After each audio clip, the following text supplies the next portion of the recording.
Eu gostaria de cumprimentar a igreja com a graça e a paz do Senhor Jesus. Amém? A paz do Senhor, a graça e a paz. Cada lugar que nós passamos, o importante é que a paz do Senhor esteja em nosso coração, né? Como o pastor me apresentou, meu nome é Regis. Eu sou daqui de São Carlos, né? Fazia tempo que eu não me apresentava assim.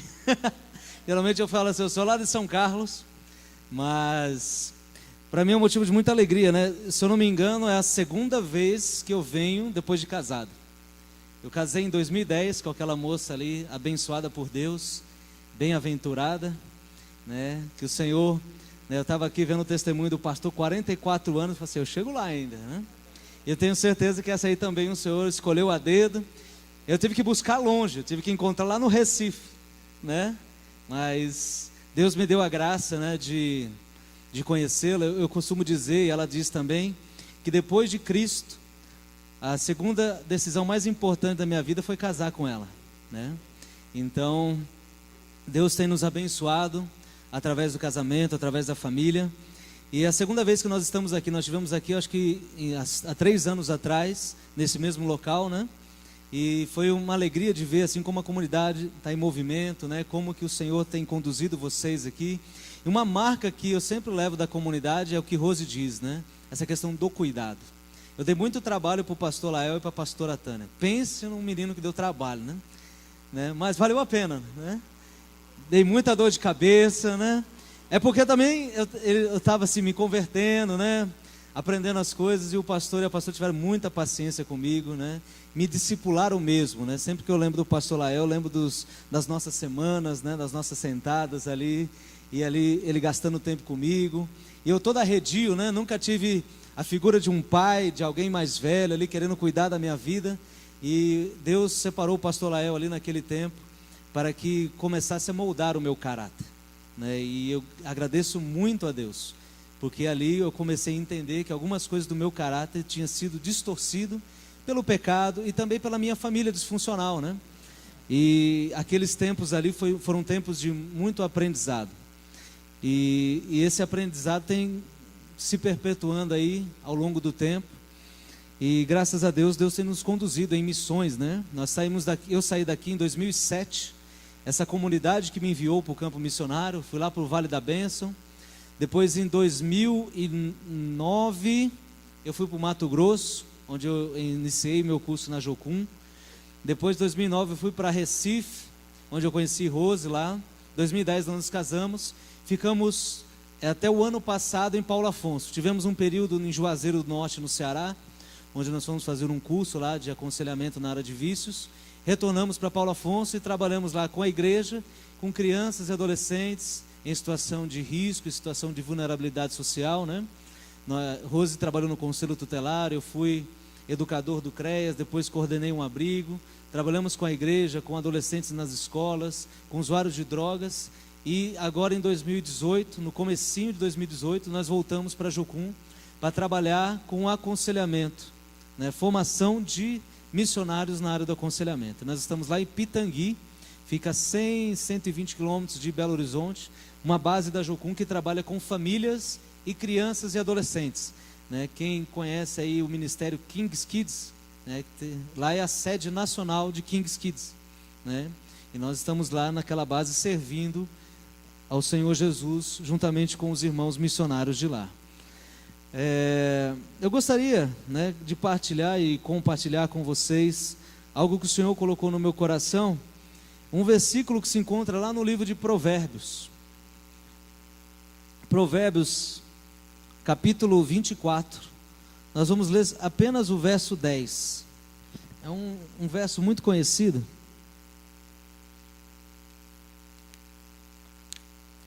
Deixa eu olhar, eu já me localizei ali que tem um relógio. Eu sempre procuro o relógio para não judiar dos irmãos, né? Ficar muito tempo falando. Para quem está falando não percebe, mas quem está ouvindo o tempo fica... Mas ali eu já achei... É da minha época esse relógio aí, né? Ele sempre me mostrava. Mas eu garanto aos irmãos que eu não vou passar de 1 hora de pregação não, tá bom? Vocês aguentam? Eita. Provérbios capítulo 24, verso 10. Na minha versão diz o seguinte: se te mostrares fraco no dia da angústia, é que a tua força é pequena. Não anulando a oração do pastor, mas eu gostaria de orar para que nós pudéssemos absorver aquilo que o Espírito Santo quer falar conosco nessa palavra. Pode ser? Deus, muito obrigado, Senhor, pela tua palavra. Nós sabemos, Pai, que ela não volta vazia, sem antes o Senhor concluir a intencionalidade pelo qual o Senhor tem designado dela nessa noite. E eu quero orar pelos nossos corações, Pai, para que o Senhor possa encontrar em nossos corações, corações férteis, para que uma vez essa semente caindo, ela possa frutificar, Senhor. O Senhor tem nos dado a oportunidade de ter liberdade, de proclamar a sua palavra nesta noite. Muito obrigado por isso, Senhor, porque o Senhor também tem compromisso com a tua palavra.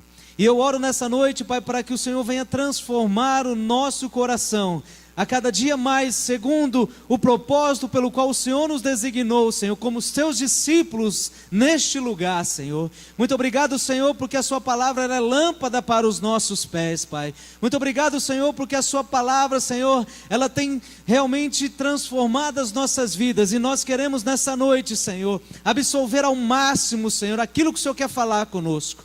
Espírito Santo de Deus, tu tens liberdade neste lugar. Fique à vontade em nosso meio, tu és Senhor das nossas vidas, e que haja unidade, Senhor, na compreensão daquilo que o Senhor quer compartilhar conosco, Pai, porque há um Espírito apenas, e esse Espírito habita em nós que cremos em Jesus Cristo, Pai. Nós não queremos, Senhor, ser confundidos, mas nós queremos ter clareza naquilo que o Senhor vai falar conosco nessa noite, no nome de Jesus Cristo, Pai. Amém.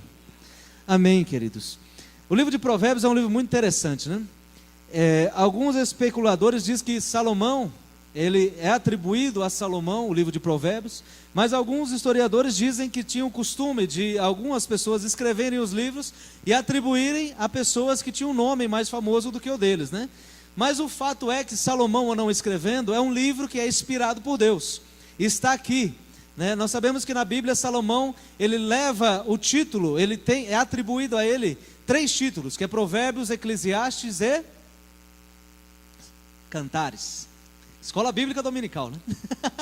Agora que nós estamos na igreja pentecostal lá, escola bíblica para dentro, né? Mas é muito importante nós pensamos no autor e pensamos no contexto no qual ele escreve esse livro, né? Provérbios, algumas pessoas, alguns estudiosos dizem que Salomão estava assim naquela fase meio que maduro, né? Ele não estava nem tão jovem como um jovem apaixonado de Cantares, nem tão velho como um ancião que olha a sua obra como em Eclesiastes, mas ele está mais ou menos naquela fase assim como eu, né? Entre os 40, 50 anos de idade. Eu não estou no 40, estou chegando lá, né?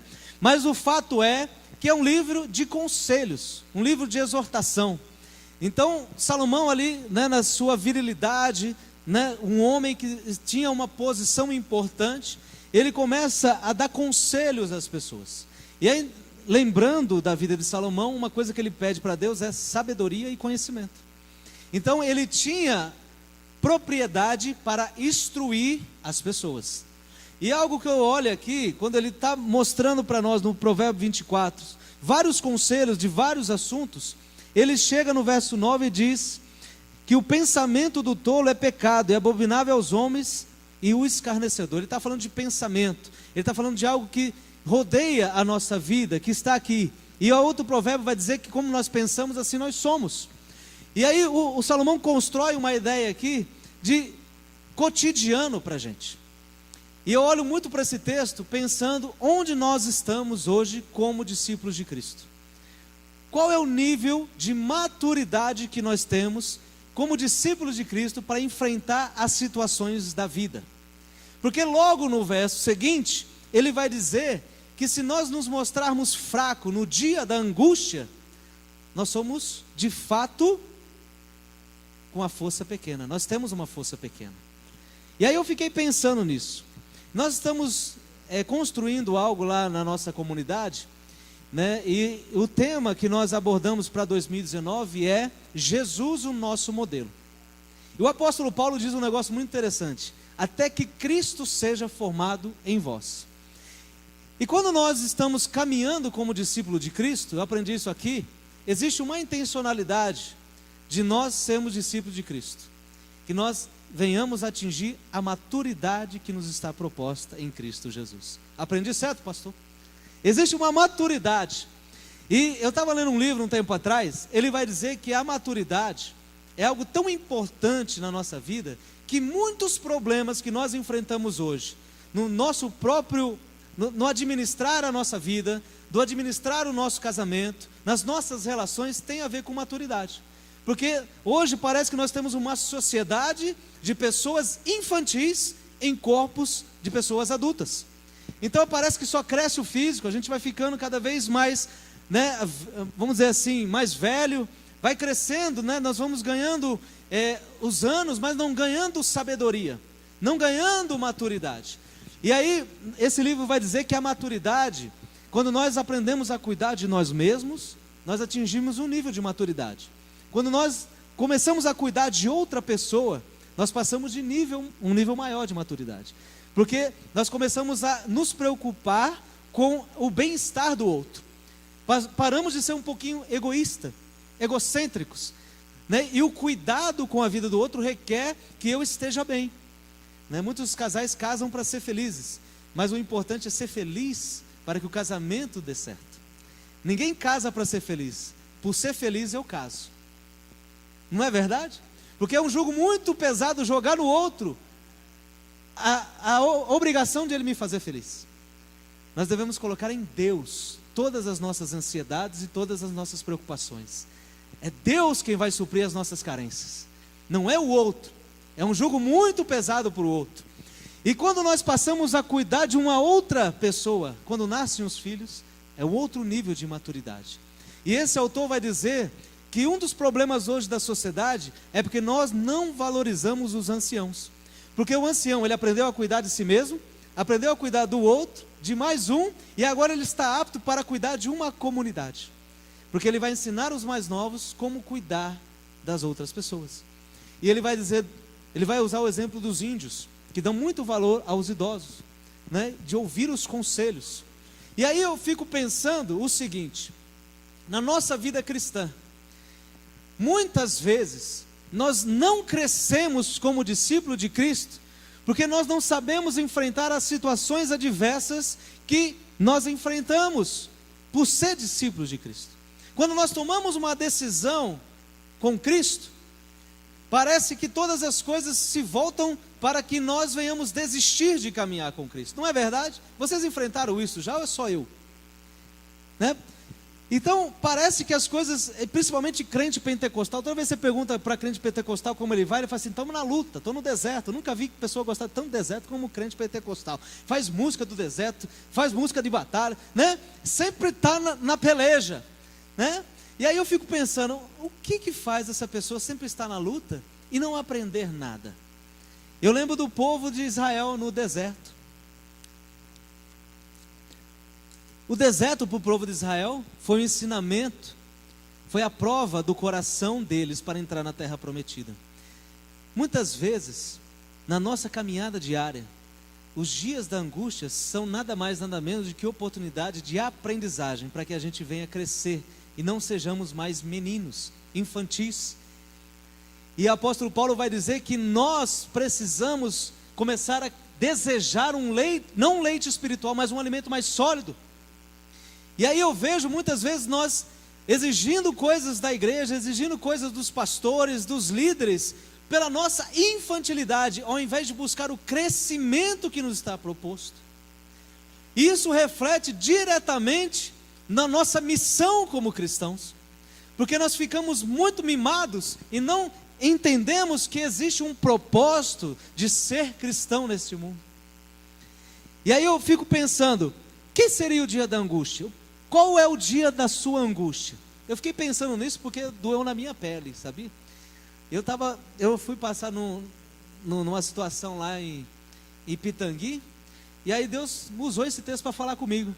Falei assim: a angústia que você está sofrendo hoje, a decepção, eu fiquei mais ou menos assim, não tão como o Elias, lembra do Elias?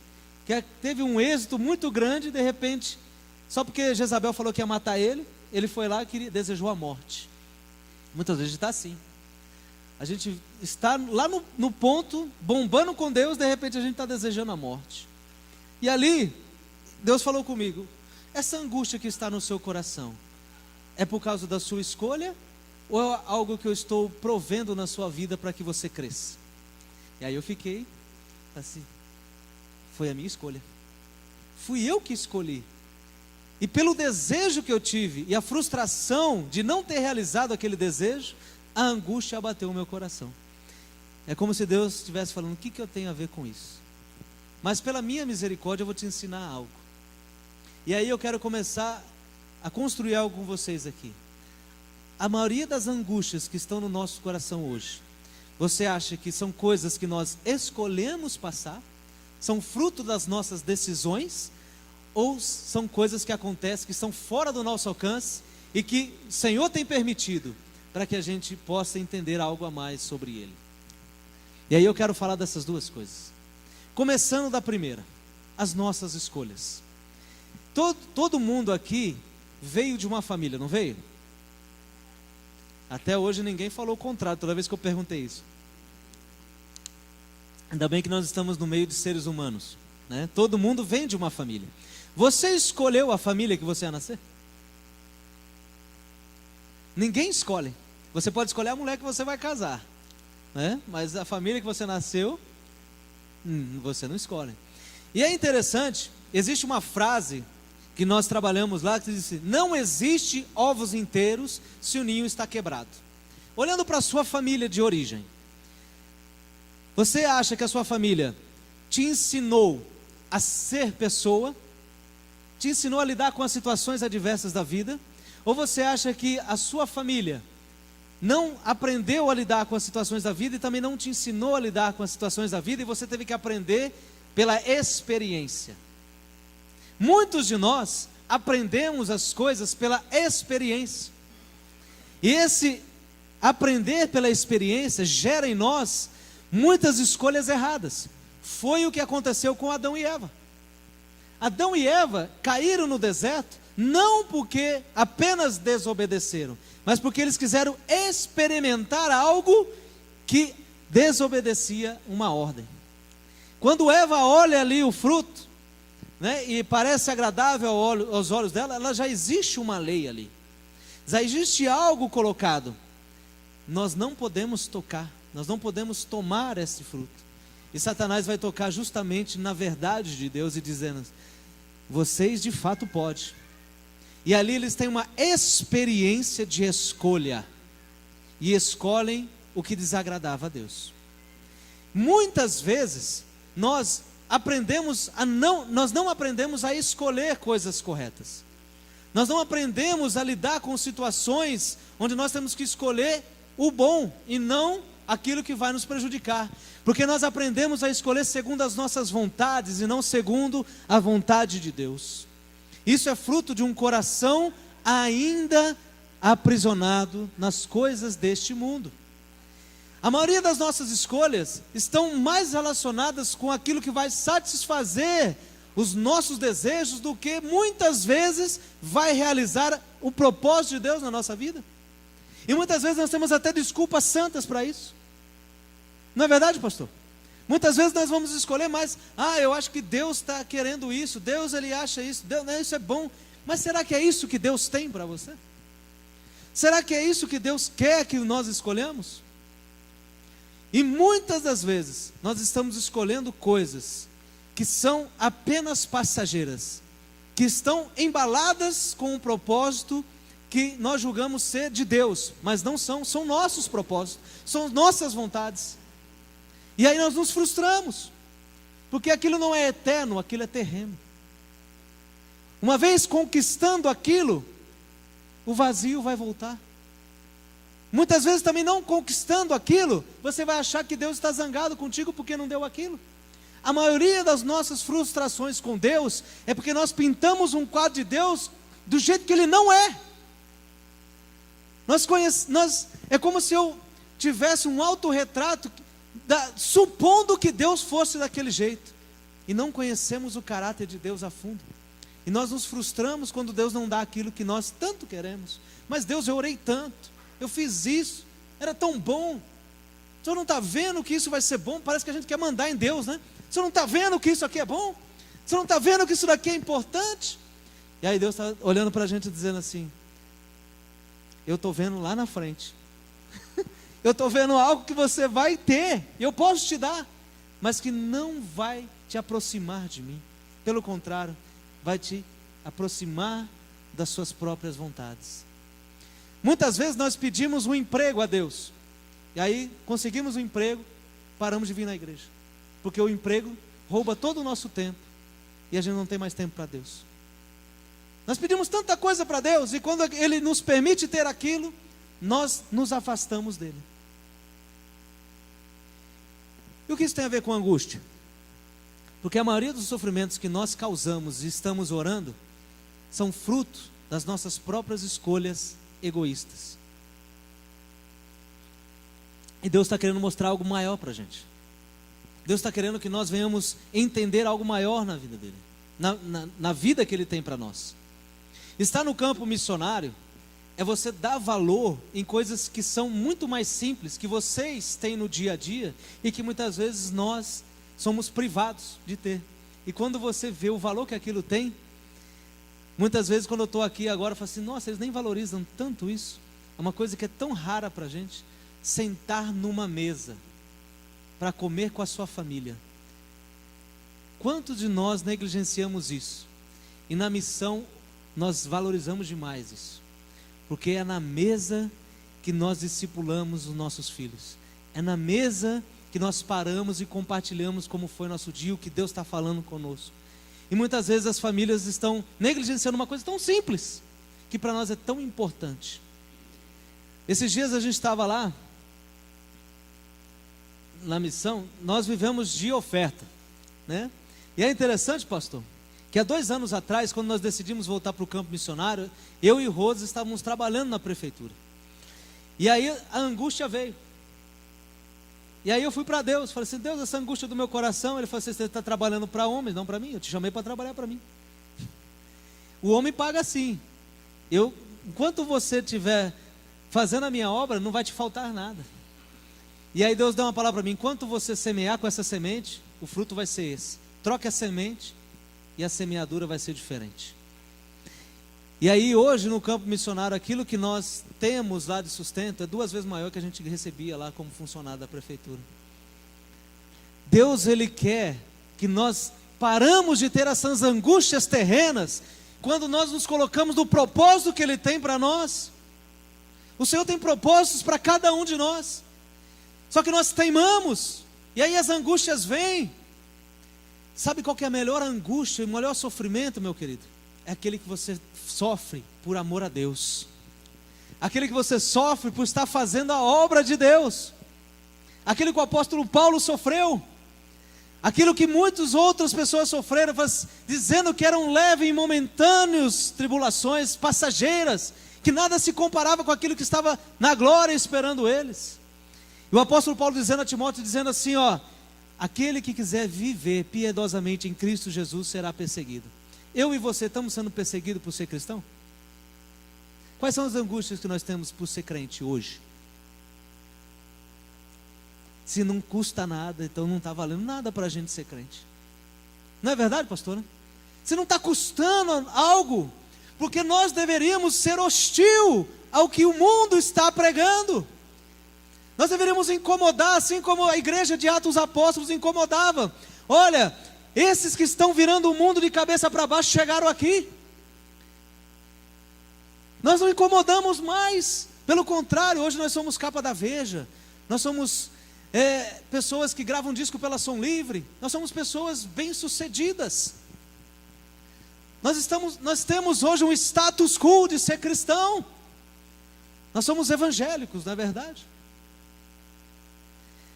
Mas eu me lembro da igreja de Antioquia, que foi chamada a primeira vez de igreja cristã. Eles se pareciam tanto com Cristo, nos seus sofrimentos, na sua forma de viver, que eles receberam o título de cristãos. E aí eu fico pensando o que Salomão escreveu.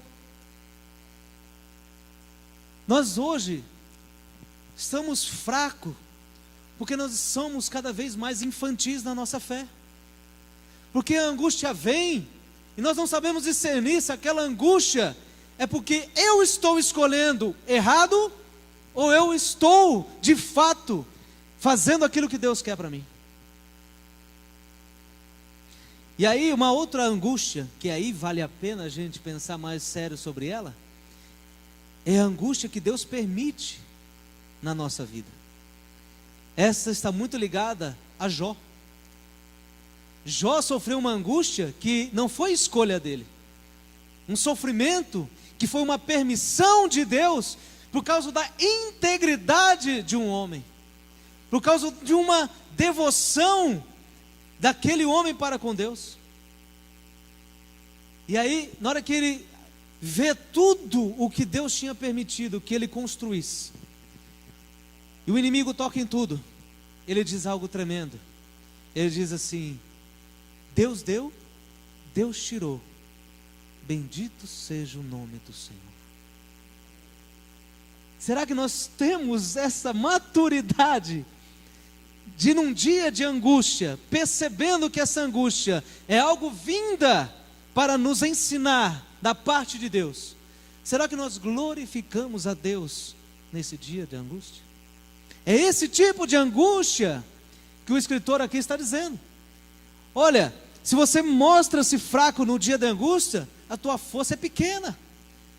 Eu olho para Jó e não vejo uma força pequena aqui.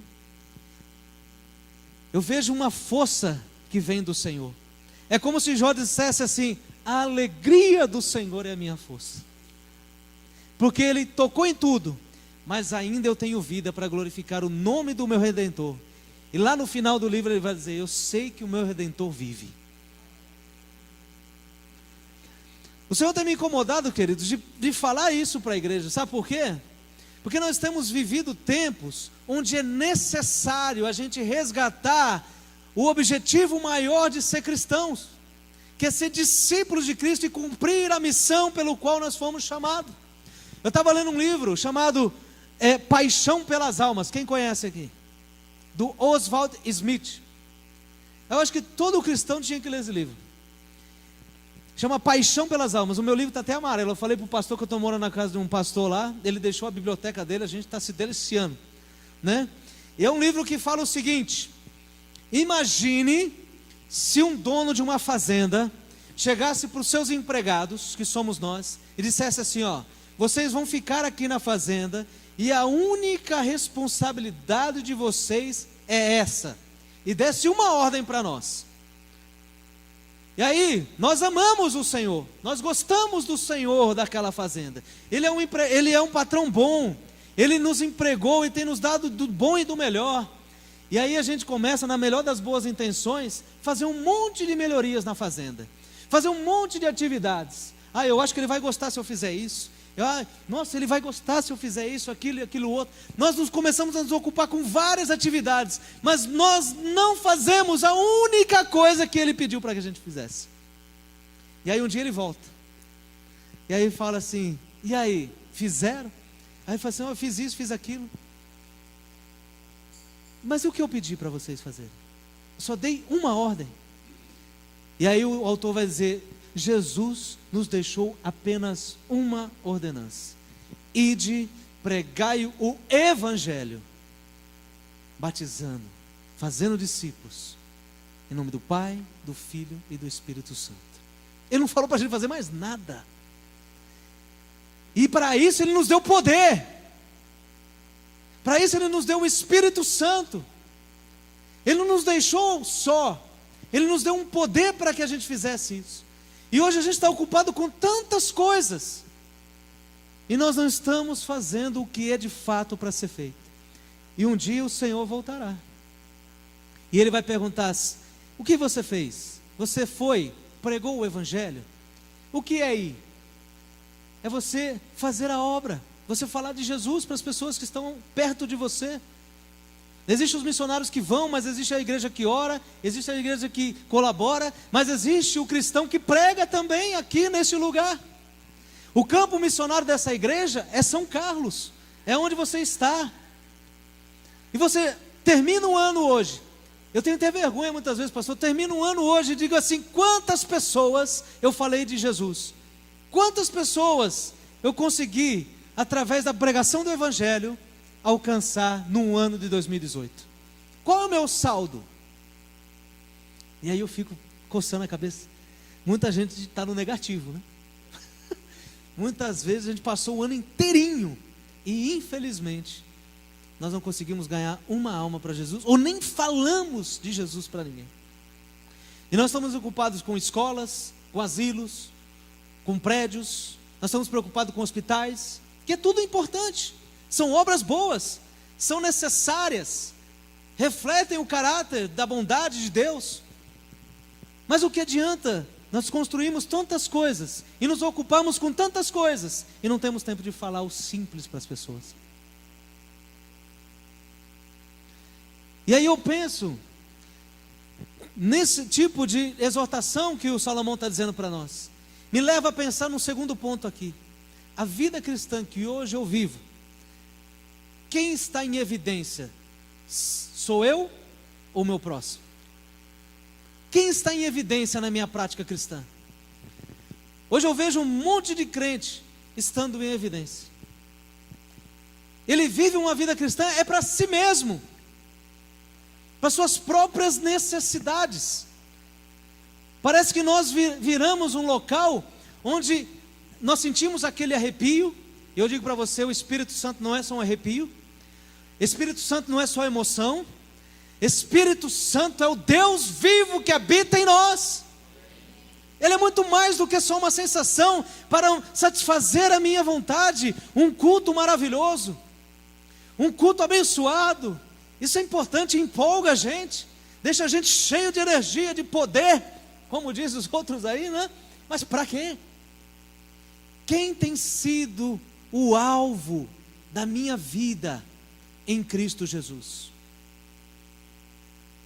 Todas as coisas são convertidas para a minha vida ou saem da minha vida para alcançar o outro? Cristo, Ele alcançou as nossas vidas, abrindo mão de si mesmo. E Ele nos deixou uma lição: aquele que quiser vir após mim, tome a sua cruz, negue-se a si mesmo e siga-me. Isso é muito profundo, né? Eu acho que algumas palavras do Evangelho vão cair no esquecimento da sua profundidade da nossa vida. Eu tenho prestado atenção numa coisa que o apóstolo Paulo disse a Timóteo: tu, porém, fazes a obra de um evangelista. Você já viu um evangelista pregar aqui? Quem já viu um evangelista pregar aqui? O que ele prega? Só salvação. Ele só prega o evangelho. Nós tínhamos um evangelista lá, o evangelista Lula. Ele vende bolo. Um homem que só prega o evangelho. Todas as vezes que eu vi Lula pregar, ele só pregou o evangelho. E era mais interessante que quando o evangelista prega, as pessoas se convertem. Por que será, gente? Porque o Espírito Santo, ele só precisa da disposição do nosso coração em falar aquilo que Deus deixou para que a gente falasse. Ele fala: fala isso, que a outra parte é minha. É convencer o homem do pecado, do juízo e da justiça. E aí eu me deparo com um texto desse aqui. Eu quero fazer uma parafrase lá com o texto de João. O pastor me deu até 10 horas, viu? Aproveitar que eu venho só uma vez a cada 3 anos, vou pregar bastante. A primeira parte, grava aí. Hoje a minha vida, as angústias da minha vida, são frutos daquilo que eu escolhi, dos desejos terrenos, ou daquilo que Deus tem permitido que eu enfrente, para que eu cresça, para que eu atinja uma maturidade necessária como discípulo de Cristo. A segunda parte é João 4. A minha esposa já está olhando para mim ali já. Ela é minha medidora de tempo, viu, pastor? Ela já começa... Tem uma plaquinha? Eu não sei até que hora vai, até 8h30? Não, pastor, eu visito faz pouco tempo. João 4, versículo 46. Segura aí. Quem é de São Carlos aqui? Não, que faz muito tempo que está aqui, já conhece muita gente, né? Olha que legal, eu também sou. Esse texto aqui que nós vamos ler a partir do verso 46, ele vai nos dar um ensinamento daquilo que eu acabei de falar para vocês no ponto de Provérbios. Jesus, ele estava na Judéia, e aí ele vai voltar para a sua cidade natal. Só que para chegar lá na sua cidade natal, ele tinha que passar em Samaria. Aí ele passa em Samaria, prega o evangelho para a samaritana, aquela missionária, né, que foi a samaritana, que foi lá e pregou o evangelho para os seus, e aí vieram conhecer o Jesus, e ali nós sabemos de todo aquele diálogo. Só que aí Jesus depois vai para Caná da Galileia, e em Caná da Galileia, ele tinha feito um milagre apenas, e foi o primeiro milagre que foi narrado de Jesus, a transformação de água em vinho. E aí ele chega lá naquele lugar, e ele se depara com um oficial, e o oficial, né, segunda vez foi Jesus, lá em verso 46, em Caná da Galileia, onde da água fizera vinho, e havia ali um oficial do rei, cujo filho estava enfermo em Cafarnaum. Segura aí, Jesus já morava em Cafarnaum, né? Depois que ele sai lá da sua cidade natal, ele tinha uma casa em Cafarnaum. Então, lá o filho do oficial estava lá na cidade de Jesus, e ele estava aí na sua cidade natal. Ouvindo que Jesus vinha da Judéia para a Galiléia, foi ter com ele, e rogou que descesse e curasse seu filho, porque já estava à morte. Esse homem estava vivendo um dia de angústia. A angústia desse homem era algo fruto da sua escolha ou uma permissão de Deus na vida dele? A enfermidade do filho dele foi escolha dele? Não. A enfermidade do filho dele era algo que estava além das suas forças, além das suas escolhas, algo que aconteceu na vida desse homem. Olha a postura que ele teve. Ele chega diante de Jesus e disse, se não vi, aí, na verdade no verso 48, Jesus disse, se não vides sinais e milagres, não crereis. Disse-lhe o oficial, Senhor, desce antes que o meu filho morra. Disse Jesus, vai, o teu filho vive. E o homem creu na palavra que Jesus lhe disse e partiu. E descendo ele logo, saiu ao encontro dos seus servos, e lhe anunciaram, o teu filho vive. Perguntou-lhe, pois, a que hora que ele se achara melhor?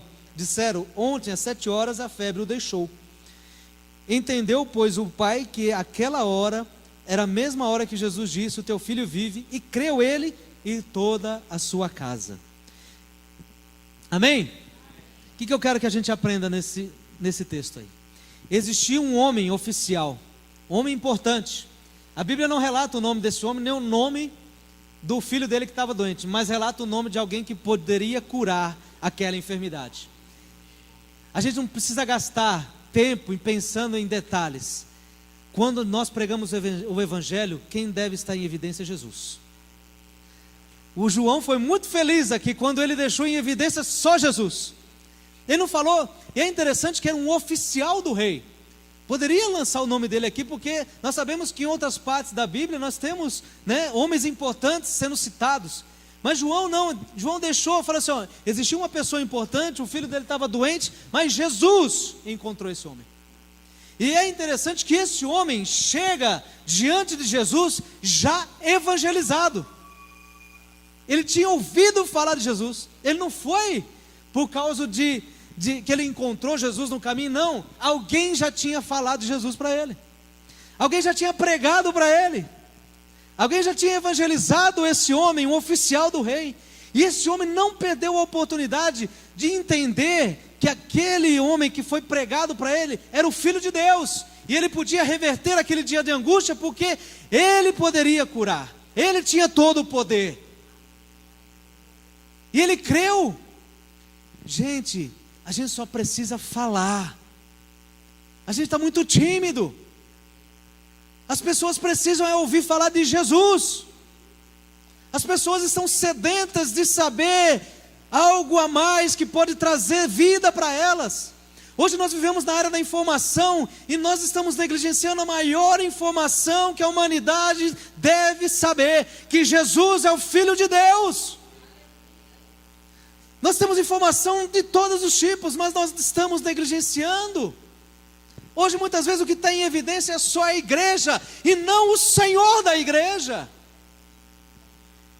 Só as placas, mas não o Deus que vai levar toda a igreja que somos eu e você para morar com Ele no céu.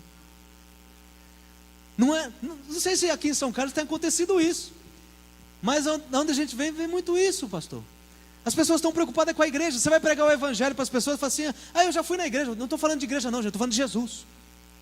A igreja vai ser consequência. Você vai ter a oportunidade de ser igreja e escolher um lugar para você ter comunhão com os irmãos. Mas primeiro aceite Jesus. Parece que a barreira hoje é a igreja. Ao invés de eles entenderem que é Jesus que faz de nós igreja. Nós somos igreja do Senhor, o organismo vivo. E esse homem não mediu esforços. Uma vez evangelizado, uma vez consciente de que Jesus podia curar, ele foi em direção a ele. E aí ele vai com um dia de angústia dele. Fala assim: lá em casa eu estou com um dia de angústia. Essa angústia não foi porque eu escolhi. Essa angústia não é fruto da minha escolha egoísta, mas aconteceu algo na minha vida que eu não esperava. E é interessante que Jesus falou: vai, teu filho está vivo. E aquele homem não titubeou, dizendo: vai lá comigo. E no começo do texto ele fala: vamos, desce lá, Jesus. Mas quando Jesus fala para ele: vai, ele entende, foi liberada uma palavra de cura. E é interessante que Jesus, ele estava no meio de uma população ali que conhecia ele. Não é verdade? Ele estava ali, e o evangelista vai dizer que lá naquela região, ele não pôde fazer muito milagres por causa da incredulidade do povo. É muito difícil a gente pregar o evangelho aqui, por isso que eu perguntei quem era daqui de São Carlos. Quando a gente chega, eu sinto isso toda vez que eu chego lá em casa. Quando você vai pregar o evangelho nas pessoas que te conhecem, parece que elas olham para você e falam: deixa coisa, né? Eu sei quem você é, né? Parece que ele não muda para essas pessoas. Por mais que você dá testemunho, por mais que as pessoas veem o quanto a sua vida tem transformado, mas pregar o evangelho onde as pessoas nos conhecem é muito difícil. E Jesus sabia disso. Ele vai dizer que lá não pôde fazer muitas coisas, mas algo Jesus fez ali, e deixou muito claro para nós. Ele disse: se eles não veem sinais e maravilhas, eles não vão crer. Gente, a gente tem deixado de ser intrépido. Deus que fez isso aqui através de Jesus é o mesmo que pode fazer hoje. E a gente não tem estendido a mão para curar enfermo. A gente não tem estendido a mão para libertar pessoas que estão presas no demônio. A gente está ficando tímido. E as pessoas não estão crendo. E Jesus sabia que se eles não veem sinais e milagres, eles não vão crer. Porque o evangelho é poder de Deus. E a gente não tem mais buscado esse tipo de poder no Espírito Santo de Deus. A gente fica tímido, a gente está na política da boa vizinhança. Eu não vou orar porque vão pensar o quê? Eu não vou falar disso por causa disso. Agora o país é laico, eu não posso falar. Não posso falar por quê? Porque eles vão ser hostil, porque eu vou ser perseguido. É aí que você está sendo cristão. É aí que Deus se alegra das nossas vidas. Lá nas bem-aventuranças diz: bem-aventurado se vocês forem perseguidos, se vocês forem maltratados por amor do meu nome. E aí, eu estava lá pregando uma vez lá, o cara falou assim: eu só não vi morto ser ressurreto, né? As outras coisas eu já vi tudo. Não dá uma vontade muitas vezes quando a gente vai no velório lá para o defunto, né? Quem já teve essa vontade aqui? Eu já tive. Teve um rapaz que se matou lá em Pitangui, um rapaz novo. Aí eu fui no velório dele. Aí eu cheguei lá, eu fiquei coçando a mão assim, eu falei: Senhor, eu vou lá orar. Porque você crendo tanto num Deus, você não era para ele ter morrido. Por que ele fez isso? Satanás ficou na cabeça dele, ele se matou enforcado. E aí eu fiquei lá, falei assim: Deus, que vontade de lá orar para esse homem sair daí. Imagina que manifestação do poder, a glória de Deus. A gente tem que desejar mais essas coisas, gente. Orar pelas pessoas. Eu não esqueço até hoje, pastor, quando eu estava fazendo capelania lá na Santa Casa, uma vez eu orei para um rapaz que estava ruim do rim, no outro dia ele saiu curado. Eu falei: cadê o homem que estava aqui? Não, o rim dele melhorou, ele foi embora. A gente não anseia mais, porque a gente só está pensando em nós mesmos. E aí a gente está crente, angustiado pelas nossas escolhas egoístas. Olha que tipo de fé nós estamos vivendo. Ainda bem que eu venho só uma vez por ano, viu, pastor? Aleluia, não me convida mais na próxima, né? Mas eu aprendi isso aqui. A gente tem que ser empolgado, gente. Nós temos que se empolgar com Deus que nós servimos. É um Deus que pode fazer muito mais, a pastora orou aqui, muito mais do que nós pedimos ou pensamos, pelo poder dEle, que opera em nossas vidas. Em nossas vidas, somos eu e você. E aí esse homem lá, ele não titubeia, ele fala: Jesus, vamos descer. Ele só apenas obedece. E Deus já falou conosco: vai lá que eu vou curar, que eu vou libertar. E a gente não vai. Esse homem só teve uma palavra, falou: vai que ele vai ser curado. Ele não pensou duas vezes. Eu preciso de Jesus. E muitas vezes a gente fala assim: Jesus, eu preciso que o Senhor está aqui. Eu preciso de mais isso, eu preciso de mais aquilo. Eu preciso que aconteça isso, eu preciso... E a gente não se apega à palavra que já foi liberada: ide, pregai o Evangelho, e esses sinais seguirão aos que creem. Em meu nome expulsarão demônios, curarão enfermos. Ele já deu a palavra assim como lhe deu para esse homem. E esse homem, na hora que chegou, nem chegou na casa dele, nem chegou, já viu as pessoas falando: ele vive. E na hora que chega em casa, acontece aqui, só para a gente fechar, acontece algo tremendo, que não só esse homem se converte, mas ele e toda a sua casa. Ele ouviu falar de Jesus, ele creu, ele foi em direção a Jesus, Deus deu uma palavra para ele, chegou em casa, o filho estava curado, e mais do que isso, a família inteira era de Jesus. Deus transformou o dia de angústia daquele homem para alcançar uma família, para alcançar pessoas. Esse tipo de angústia vale a pena a gente viver. Esse tipo de tribulação é uma tribulação que merece a gente enfrentar. Não aquelas que têm deixado a gente cada vez mais mimado, fazendo isso, aquilo, só deixando a gente em evidência. Esse homem não ficou em evidência. Ele só começa o texto. No final do texto ele já desaparece. Quem fica em evidência é o que Jesus fez através da vida dele. A angústia dele não ficou em evidência, mas aquele momento de tribulação revelou o poder de Deus, os sinais e os milagres que foi necessário para aquelas pessoas crerem em Cristo. Eu pergunto para a gente finalizar hoje: quais são os sinais e os milagres que nós estamos dispostos a ser instrumento de Deus, de operação de Deus, para que as pessoas que nós estamos evangelizando creem no Senhor Jesus? Será que tem uma igreja sedenta aqui de ser usada por Deus para que Ele opere através de sinais e maravilhas, para que as pessoas se convertam para Deus? Isso é o que vale a pena na nossa vida cristã. Você tem falado muito isso comigo: Regis, o Evangelho de Jesus é poder. O Evangelho de Jesus é poder. O apóstolo Paulo vai dizer: é poder para a salvação, é poder de transformação, é poder de cura, é poder para a vida. E a gente tem pregado um evangelho cada vez mais racional. Não que eu sou contra, eu gosto de estudar, mas muitas vezes a gente racionaliza demais o que Deus pode fazer ou não. Deus não pode fazer mais isso não, já parou. Deus não faz mais isso. Deus não pode fazer, Deus pode todas as coisas, porque todas as coisas são dele, para ele e por ele. Ele é muito maior do que a nossa razão.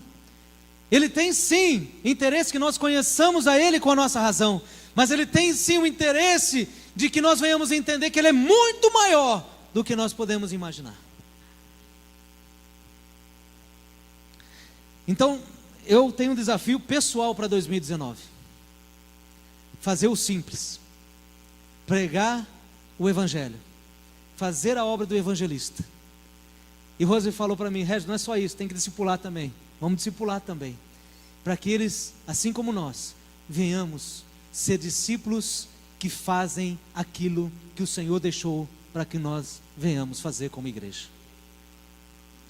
Só para terminar, vou contar a última história. Estou no tempo ainda. Eu aprendi essa história numa Santa Ceia. Isso ilustra muito o que eu acabei de dizer. Você sabe como é um casamento judaico? Jesus era judeu, né? Olha que tremendo as coisas na Bíblia. O homem, quando ele se apaixonava por uma mulher em Israel, ele chegava e falava para o pai dele, assim: pai, eu estou me interessado por aquela mulher. Aí o pai pegava um odre de vinho, falava: vamos lá visitar os pais dela, a família dela. Aí chegava lá, batia a palma, né? Tocava lá, falava assim: ó, meu filho aqui se interessou pela sua filha e nós viemos fazer um acordo com vocês. Se há um comum acordo, se a menina se interessar e se vocês estiverem de acordo que eles casem, nós vamos selar esse compromisso de casamento. E aí a menininha ali, tá, vamos sim, os irmãos, toda a família reunida, nós aceitamos. Firmavam um acordo de casamento. Foi o que aconteceu com José e Maria. Eles ficaram desposados, né? Já havia um compromisso de casamento. E aí eles bebiam aquele vinho, celebrava aquela união de famílias. Só que a menina ficava lá na casa, falava assim: agora nós vamos voltar para lá. O pai pegava o menino de volta, falava assim: agora nós vamos preparar o lugar. Nós vamos preparar onde vocês vão morar. Vou te ensinar a ser o noivo, a ser o marido daquela mulher. Então o noivo ia para seu lugar e ficava preparando o lugar. E aí só o pai sabia a hora que ele tinha que voltar lá e casar com a menina. E ele ficava preparando o lugar. Aí o pai observava, ensinava ele tudo. Chegava um determinado momento e falava assim: você está pronto, vai ser agora. Ele voltava lá. E o único compromisso da noiva era se preparar, se ornar e manter-se fiel para o dia do casamento.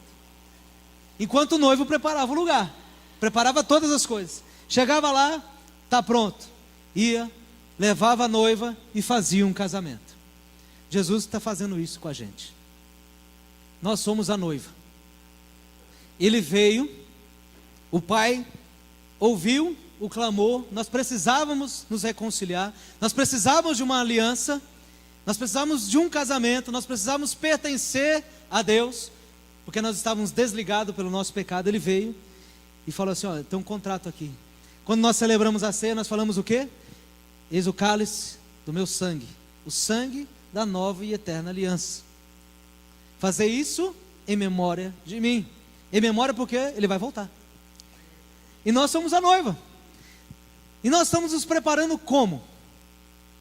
Nós estamos esperando. Jesus vai dizer lá em João 14: não se turbe o vosso coração. Na casa do meu pai há muitas moradas. Eu vou e vou preparar um lugar para vocês.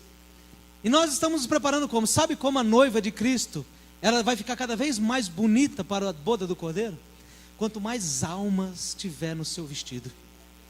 Todas as pessoas que se convertem enfeitam a noiva e deixam ela mais pura, sem mácula, fiel, esperando o noivo.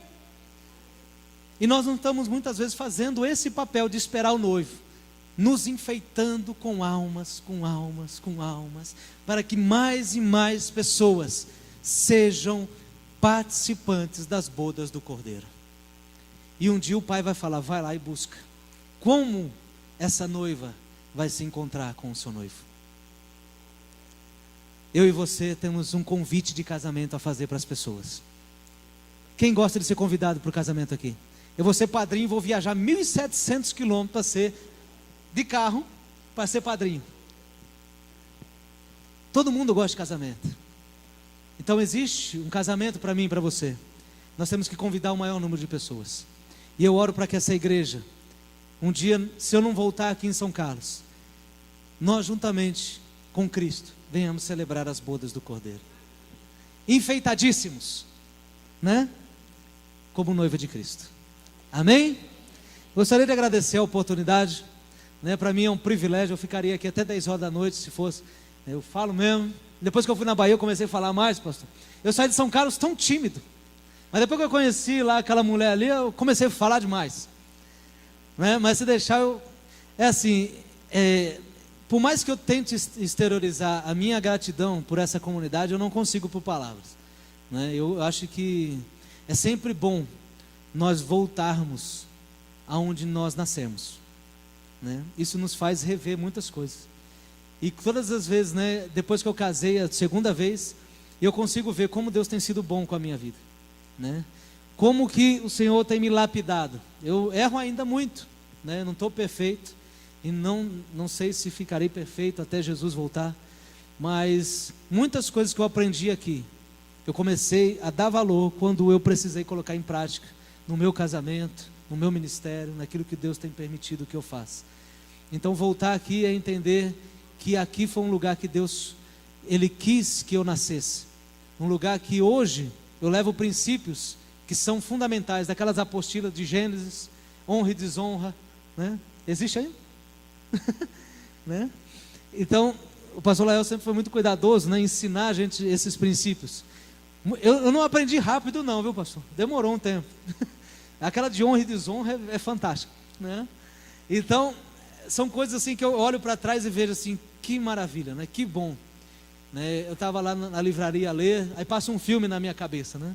Quando eu era católico, cheguei lá e falei, o rapaz falou, tem uma igreja aqui da Lagoinha. Eu falei, tem mesmo? Depois o pastor me ligou, a gente começou tudo contato. Então eu sinto muita felicidade de ser enviado ao campo missionário por essa igreja, né? E eu preciso, juntamente com a minha família, da oração de vocês, né? Estar no campo missionário é muito difícil, gente. Nós vivemos um mundo hostil ao Evangelho, né? Hoje as pessoas, né, não têm olhado para os missionários, né, com esse devido cuidado. E quando tem uma igreja que cuida, uma igreja que ora, uma igreja que envia, nós nos sentimos debaixo de uma cobertura, né? Então é muito importante para a gente saber que tem pessoas que são parceiras conosco. É porque no campo missionário a gente não tem pastor, né? A gente não tem, assim, tem os líderes lá, a gente vai na igreja, as pessoas falam assim, não, você que tem que pastorear, você que tem que ensinar, você que tem que cuidar, né? E a gente fica muitas vezes assim, só dando. E aí fala, não, eu preciso de um colo, eu preciso de alguém para orar, eu preciso de alguém para falar, né? E a gente está lá, e muitas vezes a gente acaba ali entre a gente mesmo, né, compartilhando as nossas necessidades, mas é o que Deus nos chamou para fazer, e nós somos que nem lata de querosene, a gente não presta mais para nada. Não adianta querer fazer outra coisa que missionário, pastor, evangelista, presbítero, quando é chamado para a obra, você pode tentar fazer outra coisa que Deus vai falar assim, até quando você vai ficar insistindo, né? É para a obra, é para o Senhor, né? Então, muito obrigado, gente, pela paciência. Eu sei que eu passei um pouquinho do horário, mas continue orando pela gente, coloque a gente na oração de vocês. Fiquei muito feliz aqui, viu, pastora? Antes do culto, o grupo de intercessão. Sem oração a gente não faz a obra do Senhor, né? Oração é fundamental. Então, quando vocês estiverem no grupo de oração, intercedendo, lembre da família Miranda lá em Missões, do Regis, da Rose, do Emanuel e da Isadora, ok? Deus abençoe vocês, forte abraço, fique na paz do Senhor, aleluia.